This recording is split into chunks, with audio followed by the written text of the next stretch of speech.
G'day my friends, Marty, we're here from Marty's Garden on YouTube. Hey, tell you what, have I got an exciting video for you guys today. Yep, we're setting up the Subpod, putting it into the raised beds, building out around the outside of it, getting it ready to prepare an amazing garden that's going to be self-fertilising, using our own waste from the kitchen, and we're releasing the worms. How many worms do you put in there? How do you do it?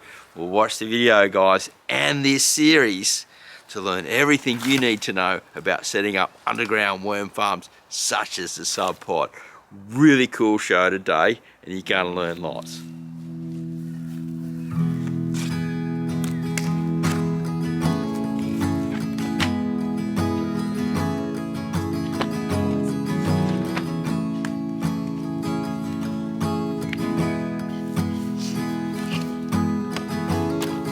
There's instructions on the lid. Really cool like that.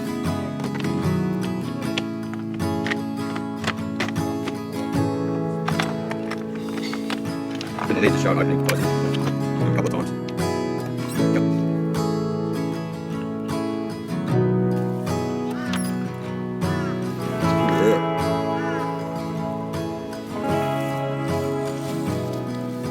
So 1, remove blanket. 2, add food scraps. 3, add dry carbon. Number 4, you've got like a screw thing for aerating. And then there's a feeding guide down through the center there, which people can read. And over the top says, yes please, food scraps, veggie and fruit, bread, eggs, shells, coffee grounds, tea bags, dry leaves, grass clippings, newspaper, paper towel, tissue, cardboard, toilet rolls. And it says, take care, small amounts of organic onion, citrus, chili, spicy foods, and what have we got here done? Meats, no meat, bones, fish, seaweed, oils, dairy or cheese. To the river we go, leave our worries on the shore and drift away. On the river we know, sometimes the perfect words are never said. I spilled my coffee, I don't feel like talking. My worries just keep growing by the day.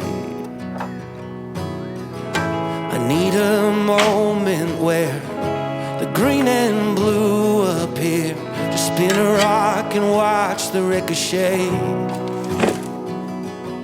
To the river we go, leave our worries on the shore and drift away. On the river we know, sometimes the perfect words are left unsaid. You could change your mind when you're intertwined with the water and the waves.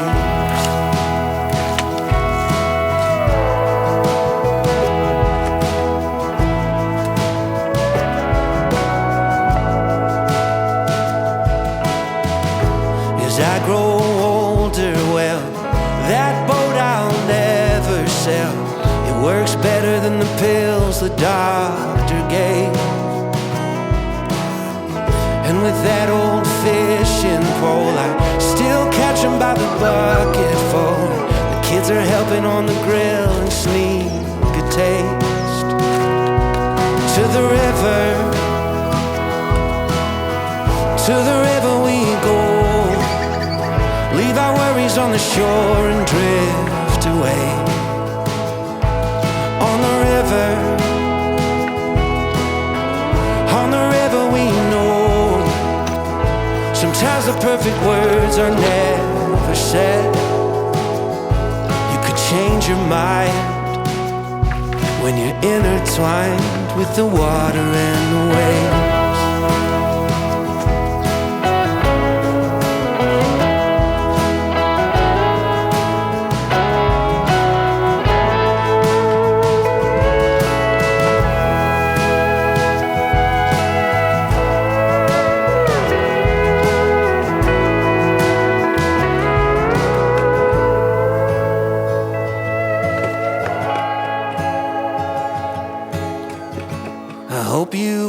find this place before you end your days. And if you see me out there, wave hello.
So this is my wormery along here where I breed all my worms. And what I'm going to do is I'm going to put about 1,000 compost worms into the Subpod. Now you could just put in a bag of cocoons equivalent to 1,000 worms. You could actually just put in 500. 1,000 is the best number that I recommend to really get it going. It'll kick along pretty quick. If you really want to fire in, you could put in 2,000 worms into there, no problem. But I'm going to collect about 1,000 worms out of this farm down here and move them into the Subpod, and I'm pretty excited about that. So before releasing these worms, there's a few things you got to do. Now most people will be just using straight out cocoa fibre, so that's no problem. I've used mushroom compost in here and it's still been aging a bit. Now it has cooked down fairly well and there was a bit of heat coming out of it yesterday, but I checked it this morning, it's not hot, no problem at all. But I made sure I added a lot of moisture in here so they are nice and wet. They like to be wet, especially when they're being transferred a lot. And I'm going to put them only into one side for now. And I'm just going to feed this one side. So what happens is there's still a few there. We'll put that over so they can just dive down. They'll dive down into the material. Then I'll cover them over with the blanket. So special worm blankets come with the worm farm, which is really cool because I really like these blankets. Now there's lots of little baby ones still in here. They will dive down, give them a little bit of time to go down. They don't like the light, so they dive down to get away from the light. Make sure your mat is nice and moist as well. And when you're watering them, give them like rainwater or dechlorinated water. If you're going to do that, some places the council have got weird stuff in the water, but generally you can let it sit for about 24 hours or you can oxygenate it to get chlorine and things out. Now, every council is different all around the place, different stuff in the water. So the better the water quality, better the worms are going to do. Rainwater is the ultimate, really. Anyway, we should have got most of them out of there by now. Come on, bubbers. Out you come. They're pretty tough, these little things. Yeah, they're all gone. Cover it over. Get some food scraps in here. Bit of white rice is really good right at the start. They love that. And I've got some special blends of food happening. All right, so gonna darken them off. They'll be really happy in here. Come back with some food, give them some feed, and I'll talk about this garden next because it's really important how I've set this up. And if you do this too, you're gonna get great success in your garden, guaranteed. So I've got some awesome tips for you guys. If you're building an underground worm farm, get compost around the outside. That way you can plant out all around it much quickly. The worms are going to come in and out and treat it like a bigger worm farm. You got to put your mulch on top, your carbon layers, make it as natural as possible. The worms will come up, they'll grab that material, they'll pull it back down, they'll spread it around, they'll turn it into castings. The biology will move up from under the ground, such as the fungal systems. Everything will start turning into a soil web. And when you're planting around, the plants will be photosynthesizing, sending down energy, sugars down to the bottom and feeding that whole system. And it just becomes alive. It is the amazing underground system. Now what I've done is I've put bales around the outside. I've started composting around the outside and planting into the bales. The worms will move out into that system and move through the bale system and start grabbing and pulling material up and down into the soil web. The worms will come up, earthworms, native worms, will come up and grab stuff and pull material down, burrow. The compost worms will be going along the top like this and feeding on the surface. The whole thing just becomes alive.